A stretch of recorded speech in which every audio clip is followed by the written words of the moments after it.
Preskong nature camp for your family and friends kung saan malapit lang ito sa ilog at meron din silang TP house kung wala ka naman dalang tent. Pwede ka rin mag-rent ng tent sa kanila at merong pa bonfire paggabi. Kung yan ang hanap nyo, tara samahan nyo kami at itutur namin kayo.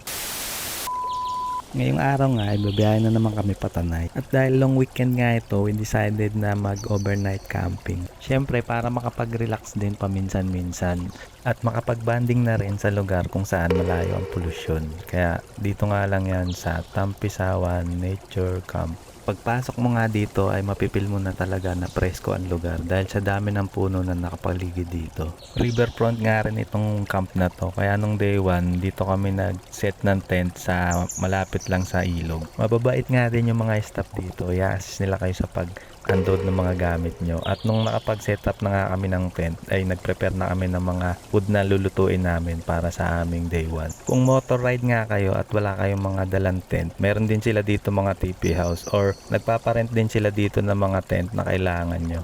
Ito nga ang food namin for day 1. Siyempre meron kami dyang kanin, meron din kami dyang boiled egg, and meron din kami dyang pipino. At nagluto rin kami dyan ng soup. And lastly, para sa aming main course ay nagluto kami dyan ng pork sangyup. Kaya lang naman talaga kami nag-camping para matry yung bagong bili namin cooking plate. Pero kidding aside, masarap talaga mag-banding dito sa gantong lugar na presko at malayo sa polusyon.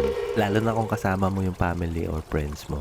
Muntik ko na nga rin pala makalimutan, meron din pala sila ditong ATV rentals. Kung gusto mo nga rin matry ang ATV ride, baka ito na yung sign mo. Kaya ano pang inaantay mo, itag mo na ang family and friends mo. Accessible naman to for all types of vehicle at wala nang ganong hike papunta sa camp at ganyan na ang view nyo habang kumakain kayo. At paggabi naman, meron sila dyang pa bonfire. May palibreng mallows na rin silang binibigay dyan for you and for your kids.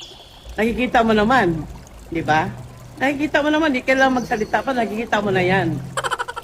At ayun na nga, nakikita nyo naman, di ba, na nag-enjoy talaga yung mga kids dun sa bonfire na may mallow na idadarang nila dun sa apoy.